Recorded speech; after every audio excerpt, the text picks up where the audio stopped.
Alright, welcome. We have been putting this off for a while and might have put it off for a while longer if some news had come out today and slapped me right in the fucking face in the middle of work. So, I mean, you know, all these articles coming around lately about the development of Origami King.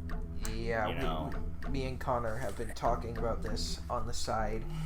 We didn't really think we were going to make... Gotta make a video? Yeah, we weren't going to make many more videos about this, if at all. Did we already make a video on Origami King? I think it was the reveal. I mean, we kind of did when it was first revealed, you know? Yeah. I kind of was a little hopeful about it. I mean, I still haven't played the game, but...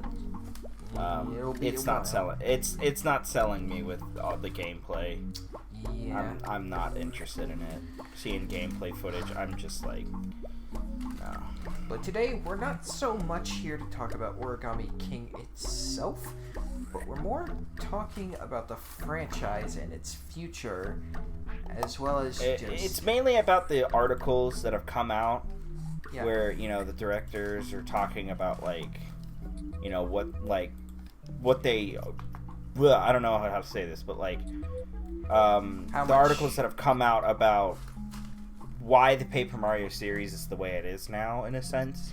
Yeah, and all day, ever since we even got the first one. If you're not sure what we're talking about interviews with the game's producer, which is Kensuke Tanabe. He had a interview with Video Games Chronicle, wherein they were talking about some of the limitations that they've been set under, not so much via the console they're on, but how creative they're allowed to be. If you've never really heard of Paper Mario, or if you're not familiar with the series as a whole, in its past, it used to be a lot less generic Mario. I mean, yeah. If you have not played The 1,000-Year Door or, Paper Mario 64... Or hell, even Super Paper Mario. Yeah, even Super Paper Mario had a whole bunch of weird enemies, and it was enjoyable. There was so much of it that was just unique and fresh, See, the horror started to set in when, let me see. The first article sticker was stating something along the lines of... I have the direct quote right here. The question from Video Games Chronicle was, Mario is famous for its iconic cast of villains. Can you talk about the new villain in this game and how you designed the characters to stand along all-time greats like Bowser and Kamek? I don't know why Kamek's in there, but Tanabe's response was, well, as Arlo put it, it was rather disturbing. Since Paper Mario Sticker Star, it's no longer possible to modify Mario characters or to create original characters that touch on the Mario universe. That means if we aren't using Mario characters for bosses, we need to create original characters with designs that don't involve the Mario universe at all, like we've done with Ollie and the stationary bosses. But, so, I'm very confused about this. So, they talk about original characters. So, what the fuck is a cleft? What the fuck is a Clubba? Are these not original characters? Why can't we see these characters show up anymore? I'll get to that in a minute. But, there was another interview, and this is when I decided that we This really is the most recent one, I believe. Yes, and I'm trying to find the actual, quote that... Wait, this was 13 days ago. No, you need to click on the Games Radar link. Where is it? I thought I did. It should be the second one right there. Paper Mario, the Origami King developers talk origami influences. Yeah, for some reason it says 13 days ago. This was posted 13 days ago. It might have just only come to light recently. I don't know why. Let me see. Well, anyways, this one is kind of like the same thing, where they basically are talking about how it's no longer possible to modify Toads From the production of Paper Mario Superstar onwards, we were no longer able to graphically represent individual characteristics, such as age and gender, in the Toad NPCs. Which, I mean, I guess maybe Toads aren't allowed to age. I guess there's some sort of lore about that, but this is Paper Mario. You know, Paper Mario never had this issue. See, here's the thing. I know they'd specified Toads here, but this is where things get confusing. Because this rule doesn't seem to only affect Toads. It seems to affect anybody who's previously just like a mainstay character. Like, it doesn't seem to only affect Toads. If you take a look at any of the 3 mainline Paper Marios that have come out since Sticker Star, well, you know, including Sticker Star in that number, we don't have any, like, variations on any characters. It doesn't just apply to Toads. Like, no, I know that. It's obvious. Actually, technically, we had something in Sticker Star. It's not much, but there's poison bloopers. But they're just bloopers with, like, they got, like, circles. stripes. They got, like, stripes or circles on them, from what I remember. Yeah, which, I mean, it's the closest thing we got to something that's even, like, remotely, like, different. Yeah. You know? But even then, Color Splash, we got nothing. There was nothing. Everything was completely Mario enemies, completely Toads. Not even named Toads, they're just Toads. You know? So, here's the thing. I don't really know whether this only affects Paper Mario. I mean, it felt pretty obvious that this might have been affecting Mario and Luigi. I mean, just based off of my own thoughts, it's kind of strange that everything, like, Alpha Dream was writing entirely on 2 remakes. Yeah. You know, as their final games. You know, especially Bowser's Inside Story. I know Bowser's Inside Story is one of the best in the Mario and Luigi series. It is probably the best. I mean, everybody collectively agrees that it is, like, one of the best Mario and Luigi games. But it definitely did not need a remake, especially on the 3DS. So, you know, I'm wondering, what were, like, the weirdest things that you can remember that were just, like, were there, like, variations on, like, Toads and, like, well, yeah, I mean, there were actual variations on Toads. There were some Toads with mustaches. Toads with you know? mustaches? Yeah, there some of the Toadettes as well had, like, where the fuck are Toadettes? Yeah, Toadettes, that's another... Where's all the female Toads? Yeah. That's what I'm wondering, but I have to... Yeah, what the fuck happened to that? I'm genuinely curious now. At least that could have brought variety instead of just a whole fucking town of Toads. I'm leading somewhere with this, though, because... Okay, but anyways, yeah, there was lots of variations. There's actually, Did those live into the remake? There was actually not baby Toads, but, like, kid Toads as well. Did those live... Like, Toad Town was full of Toads that are just, like, different ages and genders, you know? And individual characteristics. There were some that were just like that, you know? Did those survive into the remake? I'm not 100% sure, but if I remember correctly, I do remember the Toad with the mustache, so I think a lot of people were saying that this was a true, like, one-to-one remake of the game. Funnily enough, considering, you know, what happened with, the Superstar Saga remake. I just looked at it up. Yeah? The visual changes. The Toads in Toad Town are now regular Toads with differently colored vests and spots rather than differing in height and clothing. Show me what you're showing me, because I want to see. It's the Mario Wiki. Okay, let me see. Here, Well, just send me the wiki. Yeah, I am. I'm gonna have to look. Like I said, I didn't even play the game because I said to myself, you know, I didn't need to play it because I already had the game on the DS. I felt like there was no purpose to it, you know.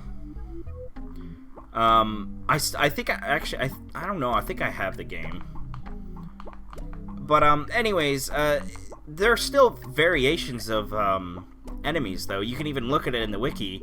You've got a chubby Goomba. You know, you've got a Pokey made of teeth. You know what I mean? I do. So there's plenty of variations. It does look like that. There is a chubby Goomba in there, but there's Glam Lakitu. There's Moffle Mole, Fall Flopper. Well, that's there's plenty of different enemies. Is all I'm trying to say. Yeah, you know, it seems like it, but I do. Okay, where's this section where things are changed? It says visual changes. Just Control F that. Visual. Okay, here we go. Right here. Visual changes. Oh, well, it's not going to tell me. I know regular toads with different... Weird. Because, like, if I remember correctly, there's a fucking... One of the toads gets suffered from the blorbs, and he's got the mustache. That's what I thought. I don't... Let me see the fucking trailer for it real quick. Because I could have sworn I remember seeing that. Bowser's Inside Story 3. The reason I wanted to look into how they treated this is because they completely normalized the toads in the Superstar Saga remake in Little Funky Town, which is filled with all these weird looking toads in the original GBA version. But they were completely, as me and my friends called it, toad washed. And, toad washed. I mean, I'm pretty sure that's a common thing. Yeah! So, like, the toad with the mustache was still affected. Oh, but I guess he is a little different now. Nope, doesn't seem like toad washing is a very... Oh, wait. Let me see it real quick. Yep, toad washing is a thing. Okay, never mind. I guess it's not very highly... Yeah, no, there's still plenty of different ones in the trailer. I don't know how it was changed. Maybe they changed. But like, maybe they changed it for the official release because that's just the trailer, right? That's true. January 11th, 2019. Damn, this game is not that old. Yeah. But it's weird because like if you see in the trailer, you see the one of the blue toads that was in Partners in Time. I actually remember them returning it. I remember the character having the glasses and everything. He's got a tie on as well, like completely different from and he had a name as well. Really? Yeah, I don't remember the name, unfortunately. Forgive me. I'm gonna look up like unless there might be some changes to Toad Town that we can't see. Let me see. Bowser's Inside Story, Toad Town. Let me see if I can get like a playthrough that we can find. Yeah, you look at the original. I'll look at the remake a little bit. I've played up to this point at the very least. Let's see. Toad Town Caves.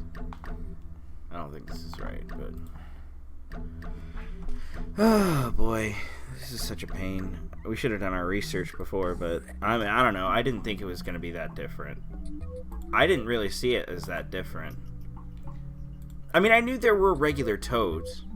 Okay, yeah, it looks like that toad is present, the blue toad, and then there's a pink toad next to him. Yep, that pink toad was also in Partners in Time. Is it exactly the same? Is it exactly the same sprite? But like the exact or they're the exact same characters, if I remember correctly. Do they look any different though? Because I don't think so. They look pretty the same to me. So this is strange.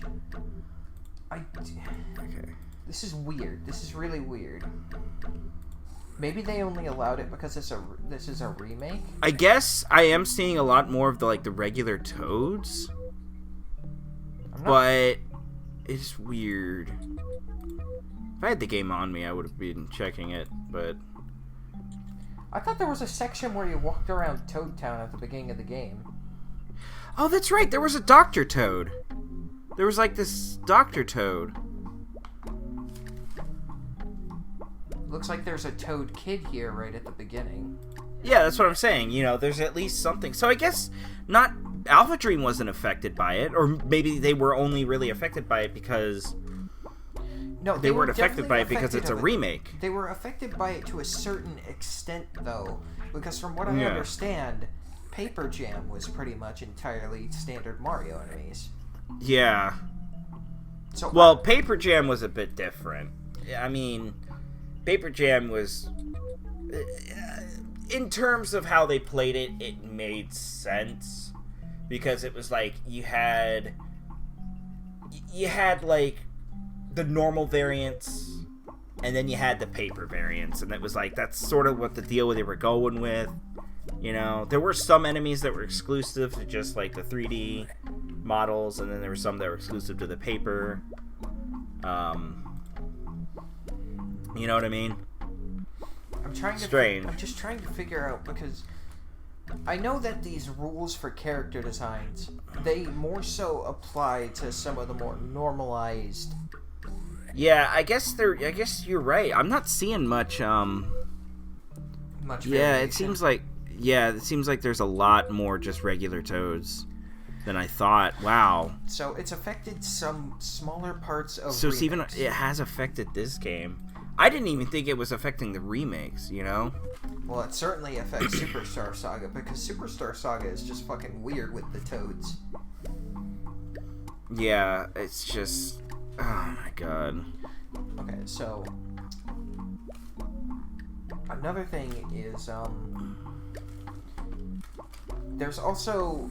One thing I want to bring up real quick is that modern Paper Mario games have also subtly changed very small things about pre-existing characters in the franchise, or characters like Koopas and Goombas. They've been slightly changed.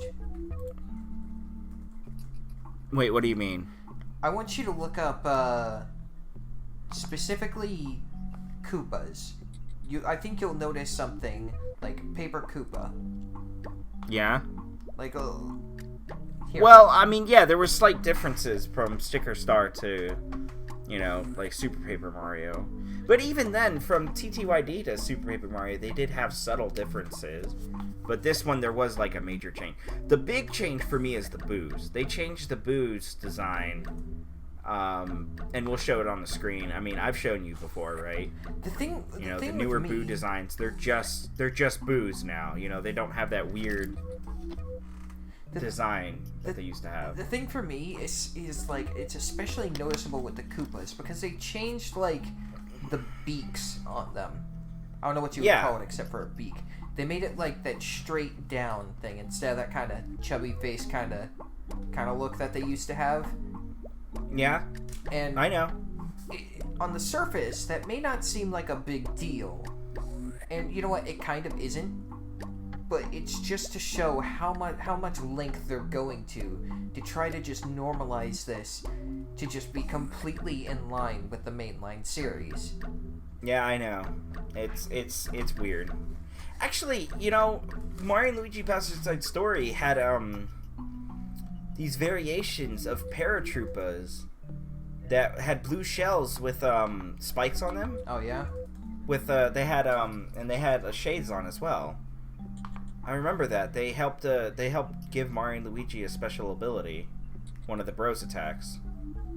Even with Goombas, I can't even really put my finger on it with like Paper Goombas, but like Paper Goombas is not that different from the original. It's not. There was very little that's been changed for a lot of the enemies. Paper Mario, obviously, Paper Bowser, and Paper Peach.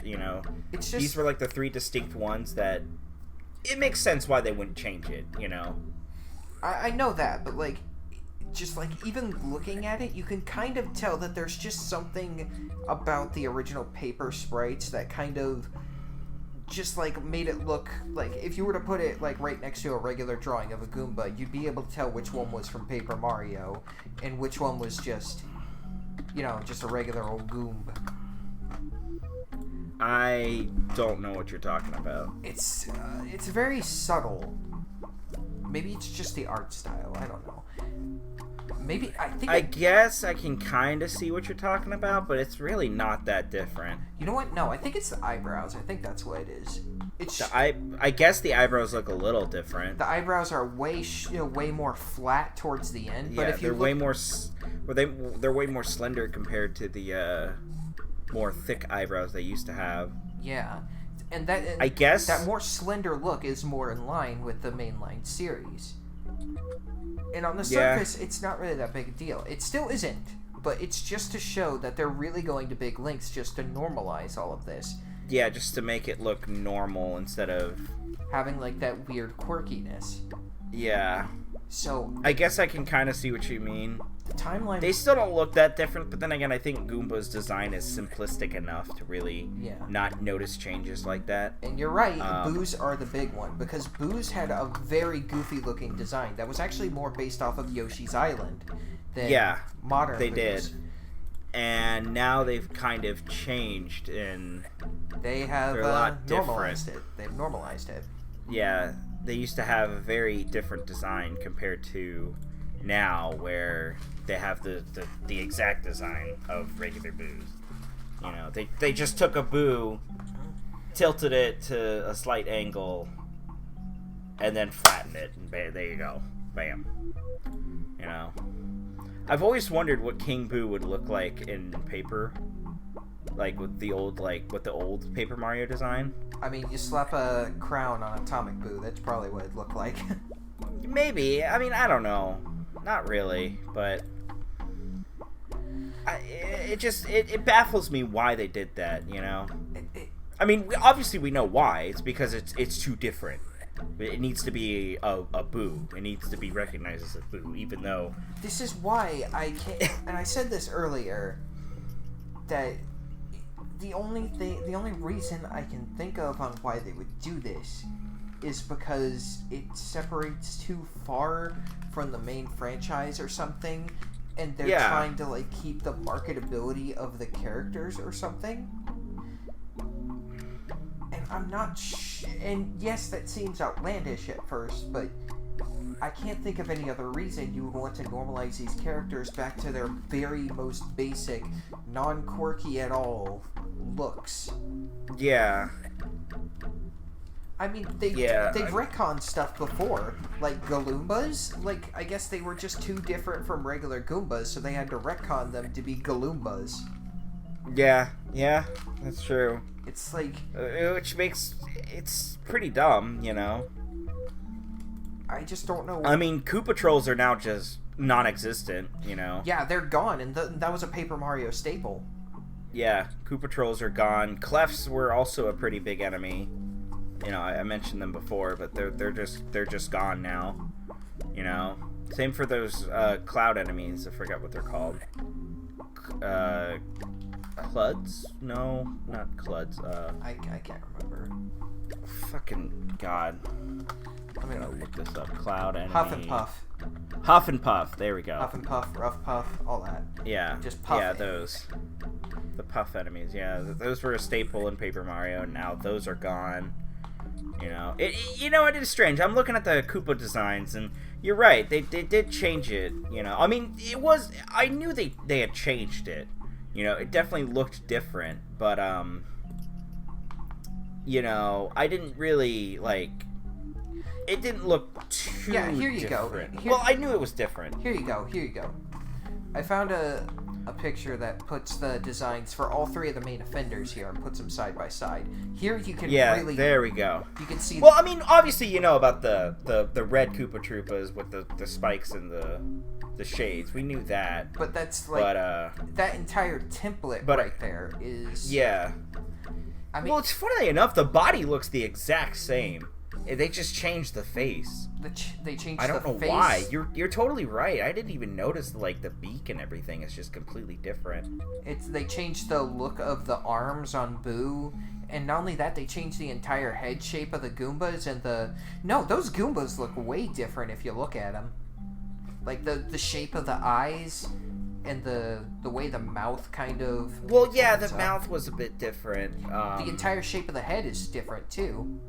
It's weird. I feel like that's the official artwork though. I'm trying to find like the Goomba enemy. Yeah, that's like in TTYD. That's what they look like though.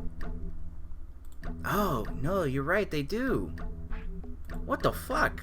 Yeah, How did I not notice that? It's because you're so used to seeing those designs for Goombas that you don't even really think about it. Wow, that's so right. I mean, I'm just so surprised. And they've got totally different colors as well. I didn't even, notice until I was watching Vinny play Origami King, and I was just like, something looks off about that Koopa, but I can't think about what it is.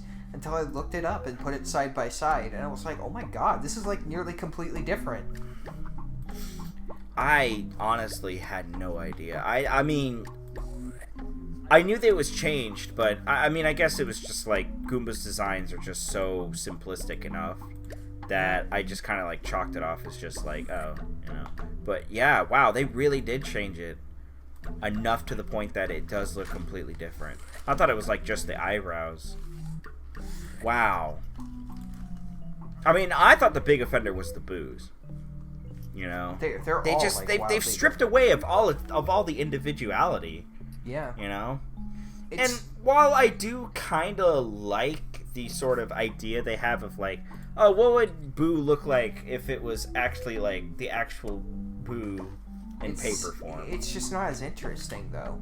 It isn't. It really. I do like the quirkiness that Paper Mario had originally. It wasn't you encountered these sorts of enemies more in Paper Mario, but it was just, and sure, you didn't encounter as many weirdo shit as you did in Mario and Luigi, but you appreciated what little quirkiness they added to the designs in Paper Mario. It made it more interesting to look at. Yeah. That's another point I wanted to bring up. Another thing I've noticed is that this weirdness, it really only applies to the RPG franchises. Well, for when they were RPGs or even existed in Mario and Luigi's case. I mean, you don't see what makes you say that? You don't see these types of enemy and Toad variations in stuff like the party games or the sports games or the kart games. Those typically stay more in line with mainline Mario. Yeah, so yeah, they were already quote unquote following the rules, you know. So it makes me wonder, why are they only stamping their feet about this now? What took them until 2012, and it took them even longer to get down on Mario and Luigi? I honestly don't know. It's strange to me. It felt like after Dream Team, Dream Team was the last time that they really stopped doing something like that. And actually, funnily enough, when I looked back at the enemies, there were very little moments where there was different designed enemies, you know, but there were some, you know, like I said, with those three, the Paracoup Patrol or whatever, Corporal Paraplonk, General Guy, not General Guy, I forgot his name. Sergeant Guy. Sergeant Guy? And then Private Goomba. Yeah, those three are the only ones. There was but there weren't very many variations of enemies. You know? That of mainline Mario enemies. You know, you just fought Hammer Bros and Goombas and all that, you know? It's interesting. I'm gonna look up Dream Team again. I did say that there was some, there was a, something called a Ramba. That was, just a rock Goomba, but it's not really a Goomba. It doesn't really have much features other than just two legs, you know? For all we know, it might be called something completely different in the Japanese version, even. Probably, but I don't know. That wouldn't affect it too much. They made something completely different, though it's still technically a variation of a Goomba. Okay, for some reason I went to the regular Wikipedia and not the Mario Wikipedia. I can't remember. Were there Spike Goombas in Sticker Star? Oh, Gramba. My bad, not Ramba. Were there Spike Goombas in Sticker Star? Nope, no Spike Goombas. Spike Goombas were completely removed. I don't even remember if they were in Super Paper Mario. They might have been. I can't remember either. I can't remember either. Honestly, the stuff that I remember from Super Paper Mario is just the stuff that doesn't even come from the Mario franchise. typically. It's just all those weirdo enemies. I think the only thing that kind of made me think about changes in like stuff that was like related to the Mario franchise with Super Paper Mario is that for some reason they changed the Koopas from red to green. And wait, what? They changed like the glasses wearing Koopas. Did I say Goombas? I mean Koopas. Yeah. They changed them from red to green on the Koopas. And yeah. And then the soccer Koopas, which is really cool. Yeah, I remember that. So one thing I've kind of come to accept is I'm not blaming Tanabe for this anymore. I don't think so either. I say anymore, but I don't think I was ever blaming him to begin with. Because me neither. If you look at his wording, like I'm gonna go back to the story. Oh yeah, you're definitely right. Where Dream Team did not do much. They did not add much. They added completely unique enemies to fight. I feel like the only thing it was. Oh wait, but even then, Big Tail Goomba was in Mario 3D Land. I don't know why it was even. Yeah. But I do have to say there are certain things that Tanabe says that I think kind of hint at the fact that this isn't the. Yeah, he is clearly being stripped of his creativity. I don't know what happened, but even.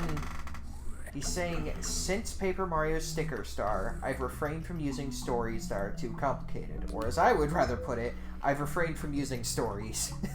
Yeah. He says, though, funnily enough, he says, personally, though, I like games with stories. Yeah. For him to contradict that, it's kind of funny. It's funny how he just, like, says, we're not allowed to do stories. I personally like doing stories. That tells me... But there's some sort of direction that they're being forced to take. You know? It just... And not only that, he says, since Paper Mario Sticker Star, it's no longer possible to modify Mario characters or to create original characters. So there's obviously somebody higher up is telling them, like, no. You know, like, you're not allowed to do this. For some reason. I don't know why. Nobody knows why, other than Tanabe and Nintendo. Then in the most recent one, I want you to pay attention to the wording here. From the production of Paper Mario Sticker Star onwards, we were no longer able to graphically represent individual characteristics. The wording there is really important, as it implies that somebody told them you can't do this anymore. Yeah. And I so want to play the role of the angry Paper Mario fan here and blame everything on Miyamoto. I don't know that for sure. I will say that right now. I do not know I feel like for sure. a lot of I feel like I don't know, because I don't want to be that same way as well, but it is interesting to me that it seems like, based on a lot of other games, even in like Ocarina of Time, like stuff about that, he didn't want too much story, you know? He seems to have this vendetta against story, you know? Yeah. I don't know why, but it does seem to be the case. I don't want to... I mean, he's even stated in the Sticker Star interview, he stated, it's fine without a story, so why add one? Yeah, so why add one? Yeah, so it's like, why? Why would you say that? I don't want to jump to conclusions, though. Me neither, obviously, because we don't know whether it's Miyamoto really, or if it's Nintendo. Or if it's like the marketing team or something like that. But we do have to take into account that this is the same guy that, and look this up, he banned the freaking Mario team from letting Mario do V for victory signs. Yeah, I remember that. The same guy. If you guys haven't seen that, I'm gonna link to that whole video, because that was a very interesting video. If you guys don't remember, back in Super Mario 64, Mario, whenever he got a star, he would pose. He would do that pose where he holds his hands out with, the bunny ears, with the V for victory symbol. After that was the last game we had it, and it was like none of that ever happened again. Miyamoto got angry, and you can watch more video. You can look it up. You can get more context for the video. We'll leave a link to the video. It's called The Symbol Nintendo Ban from Mario Games, in case we forget to link it. And it's from somebody named Thomas Game Docs. It's a really interesting video. But to sum it up, you can get more information. I'll try to keep this brief so I'm not stealing this video here. But basically, it's just he thought that the V for Victory made it way too childish, and he wanted Mario to be something that people could, just chat about over drinks, relate like 25-year-old. They could relate to or something. No, it wasn't relate to. Just chat about. Yeah, chat about over drinks. Yeah, something like that. So he just stormed into the office one day and said, "No more of this." That's the sort of power and respect that Miyamoto holds. And while we don't know for sure if the current state of Paper Mario, and that order in particular, is Miyamoto's doing, all we're saying is that it would make a lot of sense. It certainly smells like his hands are all over it. Yeah. It really does. I mean, especially considering that it was back in those games. It was back that Miyamoto said that he was going to back down from mainline Mario and actually start overlooking smaller games. Yeah, the sideline. So maybe he just wasn't paying much attention to the other games. Like maybe he wasn't aware of how different they were becoming. But then when he saw just how different Super Paper maybe Mario he just, he didn't have much, say in those games because he was more focused on the other games. And once those games came out, he just didn't really care at the time, but now that he's overlooking development, he wants to make those changes, I'm chalking this up to two different possibilities and reasons. If this is Miyamoto's doing, then I suspect that this has to do with his own vision of what Mario as both a character and Mario as a franchise should be. Not too much individuality, not too much story, simply the platformers done in a more adventure-style format. However, if it isn't Miyamoto, and it's somebody like higher-ups that are making these decisions, I believe this might be an effort to make those games more marketable and recognizable alongside the mainline franchises. You can look at all of these characters on the cover and be like, "Oh, I know what that is. I've seen a Koopa before." I know a Koopa. I know Goomba. When you look at the 1,000-Year Door, you see Mario, but you see like a dragon, and you see like a freaking skull pirate and stuff. And you're like, that's not Mario. Mario has turtles and little mushroom fellers. Yeah, and then you see like Vivian. She's not even on the cover.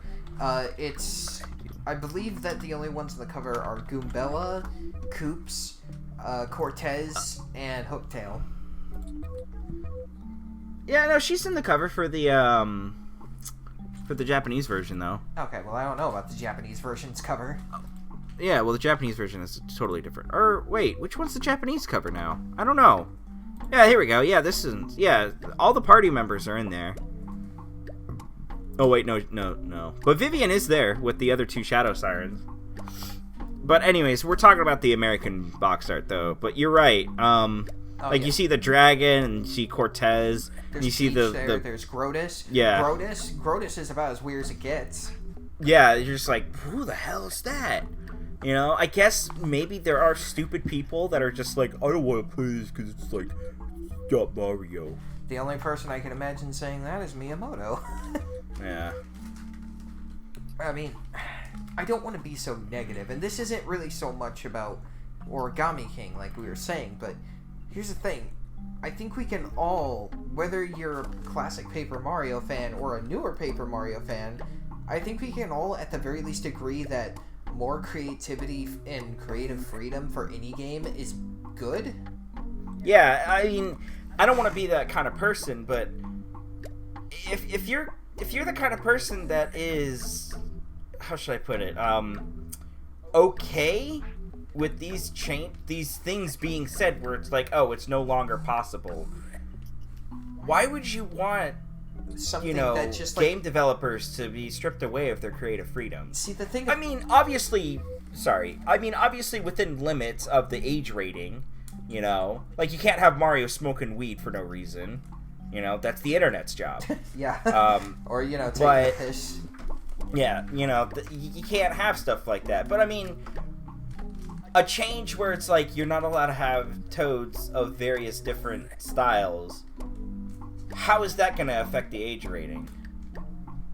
I can. You know what I mean? Like it seems like this is definitely a change that just seems completely internal. It's not a matter of the age rating. It's just them so wanting corporate. to have this. Yeah, exactly. And this has nothing to even do with the gameplay. This is just the level of creativity that the games are allowed to have.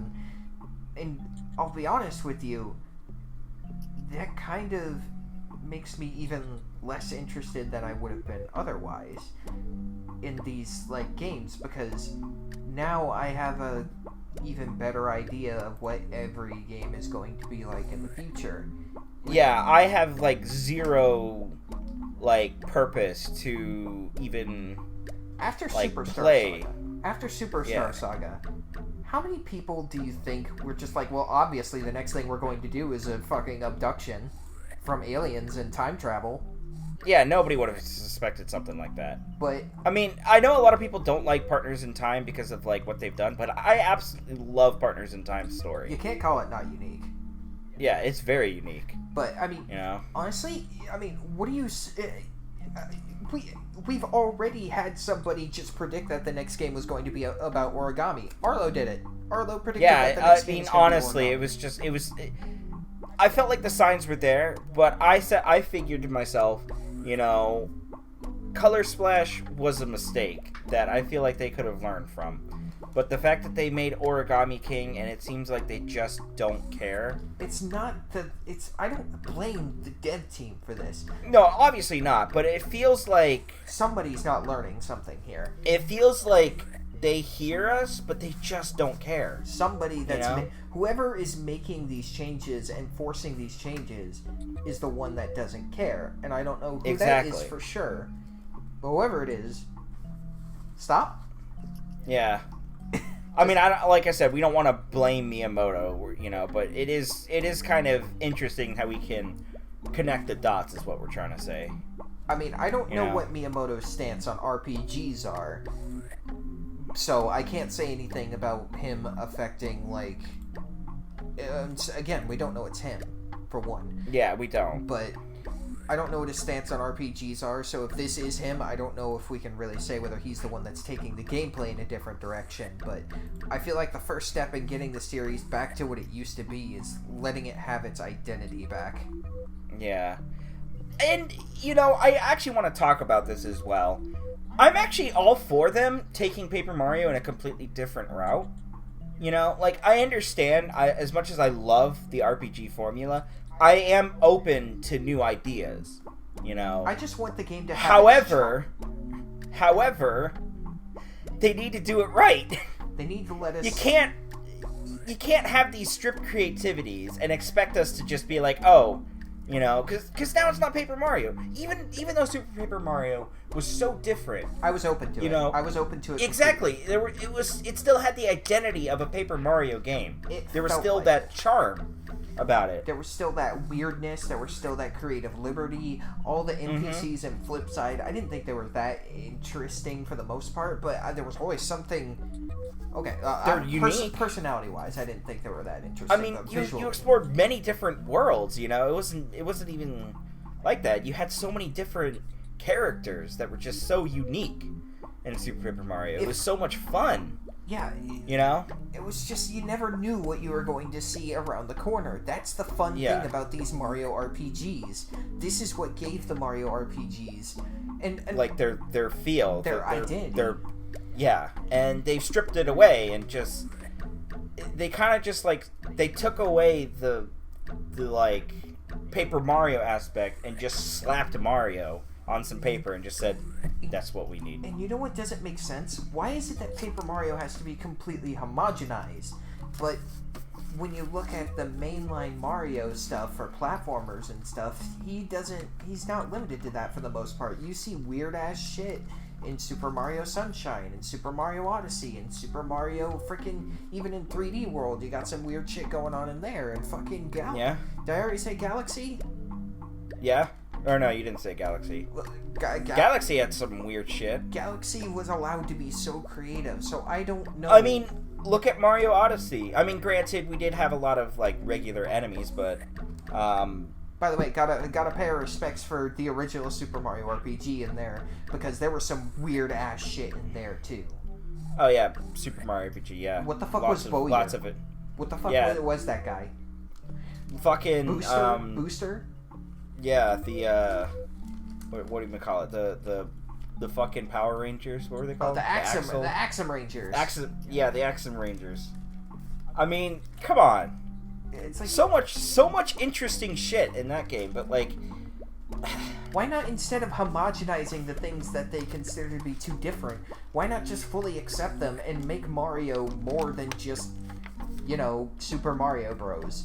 Why not? Yeah, I mean, if they really wanted to go the Sticker Star route, I know for a fact a lot of people wouldn't be so mad about it if it still had the identity of Paper Mario. I know. At the time, I wasn't even that mad at Sticker Star, just because I thought it was a bump in the road. I mean, funnily enough, I was listening in on Alpharet's playthrough of Origami King, and he was like, "Oh yeah, when Sticker Star came out, I thought it was like a side game." Yeah. That's why he went in with that. He went in with that thinking it was just a side game in the series, and that it wasn't anything to like worry about. Yeah. At least that's what he said, or something along those lines. I'm not gonna put like words in his mouth, but I'm pretty sure it was something along those lines is what he said. I guarantee you, we're not going to be hearing from Tanabe about these games again in an interview. I guarantee you, like, Nintendo isn't going to let him say any more than what he's already said, because people are quickly losing their patience with this, because it doesn't matter what kind of Paper Mario fan you are. If you like the new games, that's totally fine, but nobody should be putting up with... No game director should be... limited in this fashion. Yeah, I don't like that. I really don't think that should be the case. These games have been allowed to be weird and wacky before, and they're celebrated. So, the only thing... If this is from a creative perspective that they're being limited, like from an original creator or somebody that just, for artistic reasons, wants the game to be homogenous, then I feel that's extremely petty. Yeah, I agree. It's obviously... And I think you might be right that it could be Nintendo with marketability, because, just seeing a lot of those advertisements as well, it does kind of make more sense the way that they're just, like, trying to advertise it, Yeah. I feel like if I went... I still haven't played Origami King. I've been seeing playthroughs of it. Like I said, it just hasn't been that interesting to me. However, I feel that... How do I put it? If I played through the whole game, I feel if I went through the game unbiased, I would probably give it a 6 or a 7. On a good day. I probably definitely would. It just... The main thing about the game is just that battle system. There's no point to battling. It feels so useless. Puzzle solving is probably the only thing I could get quote-unquote enjoyment out of. And the story would probably be just like Color Splash, where it's great. It's just funny. You're gonna have good laughs and everything. But like, after I finish Color Splash, I have no replayability. Like, there's no point to be going back to those games. Same for Sticker Star. Because the gameplay just isn't there. Yeah. I mean, the only reason you would ever want to go back to Color Splash is if you wanted to 100% complete it. That is it. I mean, I've heard of worse ways of getting into an insane asylum. Yeah, it's not even that fun. I mean, I didn't even do it because fucking collecting all the cards is annoying. I did it for Sticker Star. Though. I completed Sticker Star. Oh boy. I I played and beat Sticker Star once, and I thought it was fine for the time.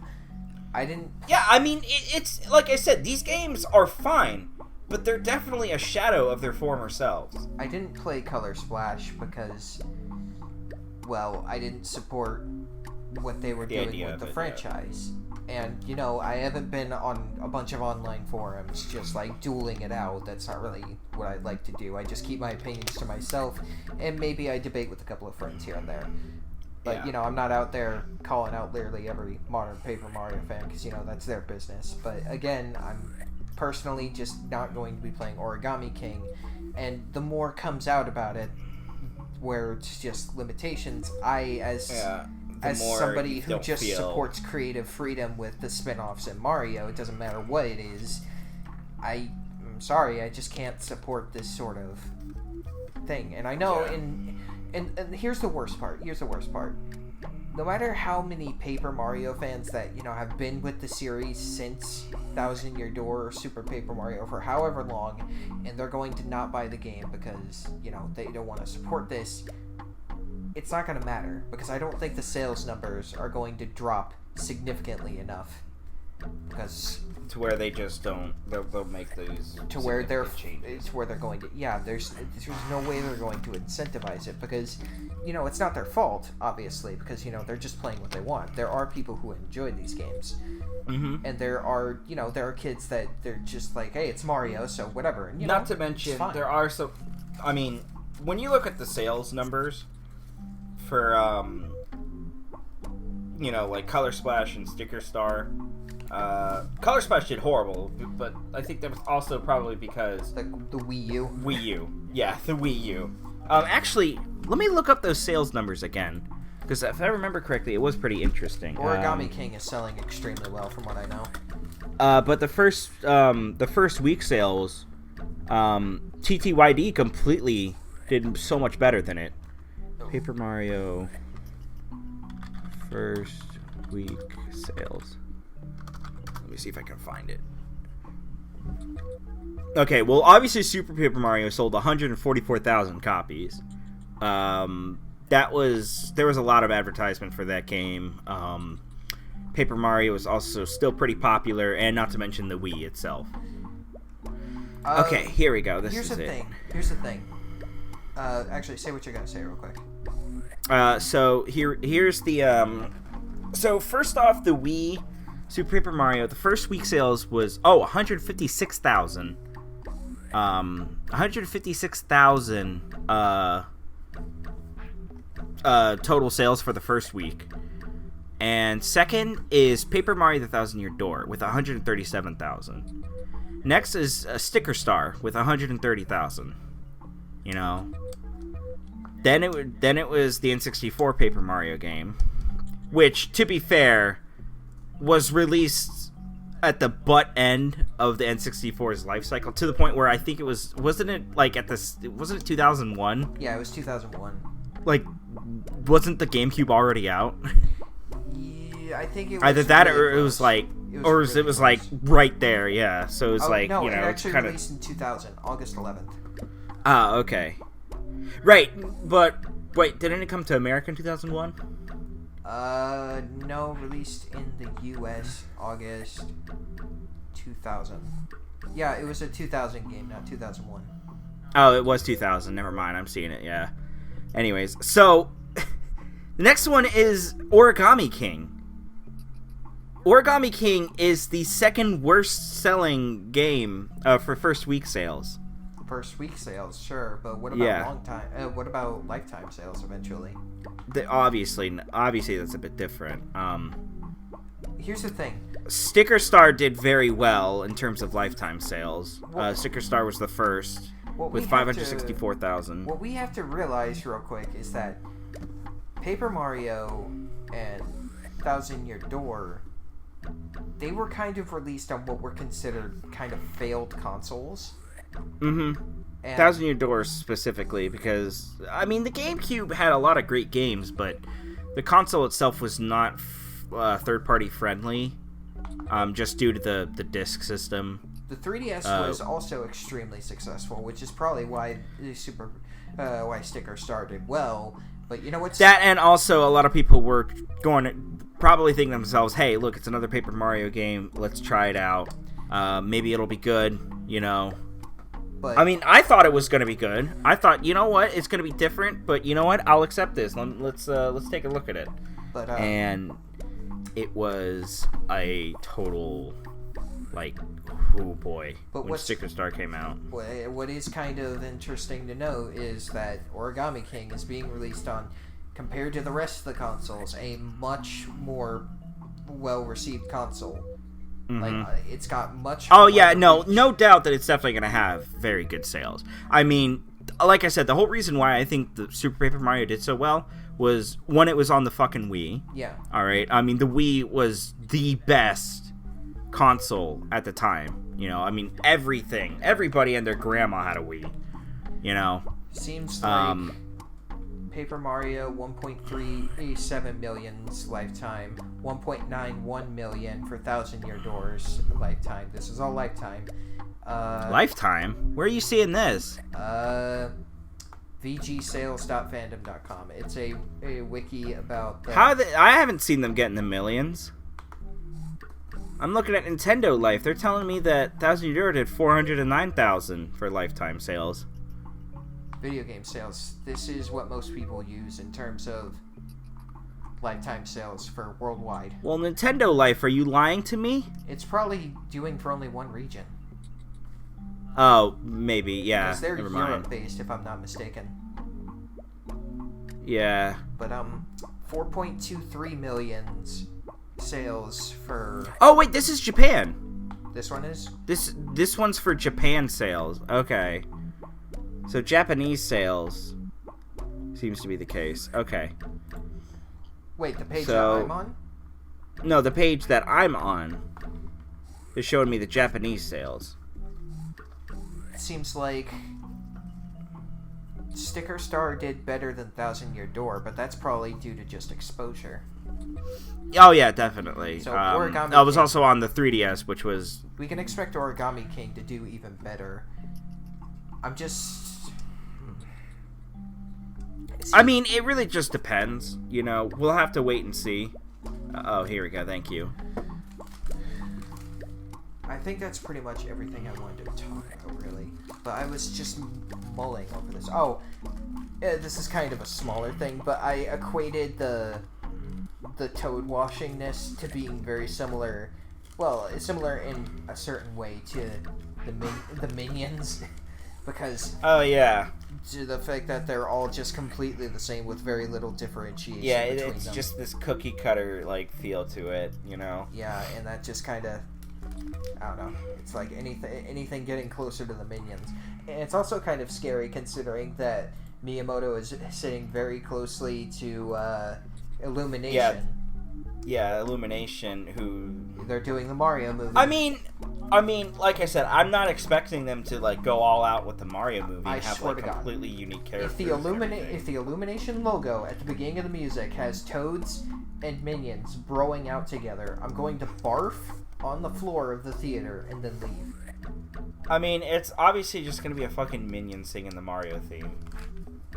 And then like right next to a toad or something like that.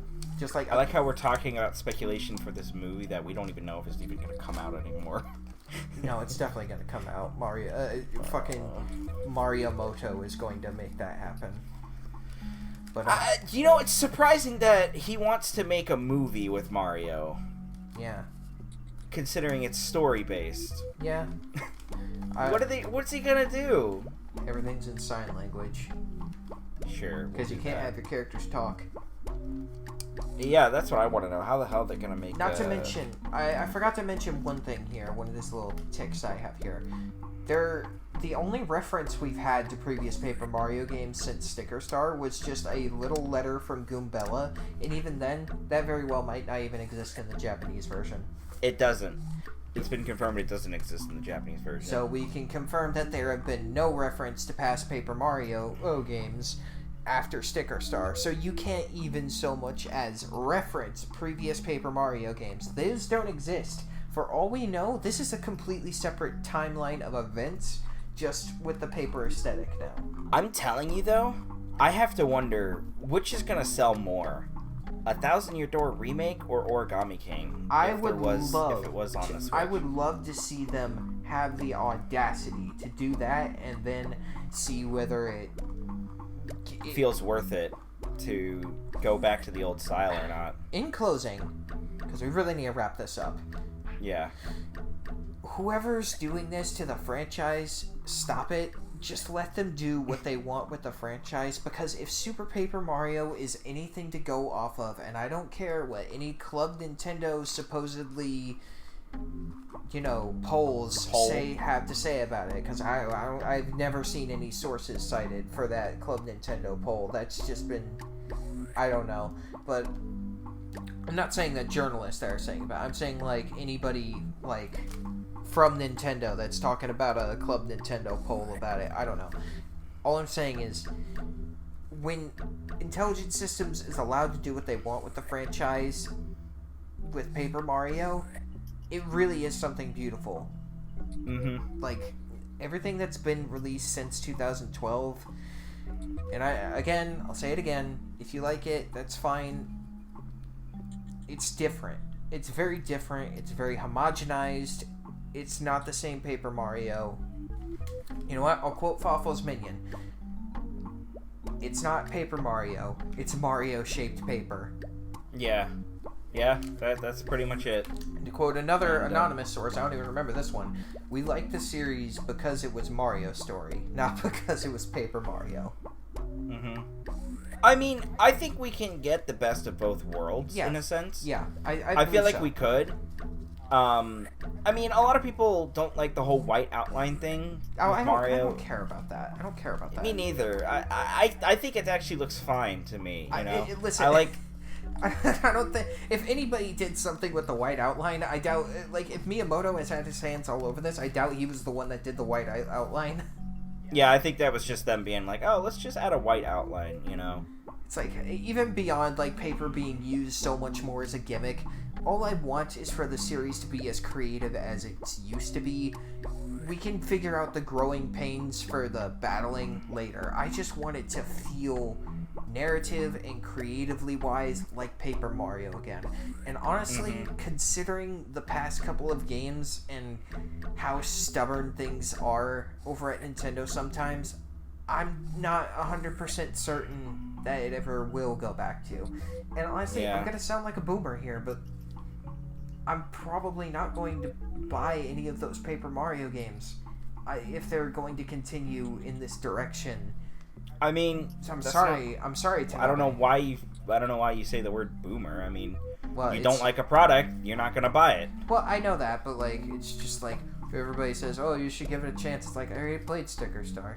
I've given these games a chance, and it's funny. I know we're trying to close it and everything, but I find it interesting how the first beginning of the Color Splash, or the Origami King advertisements. What's the difference?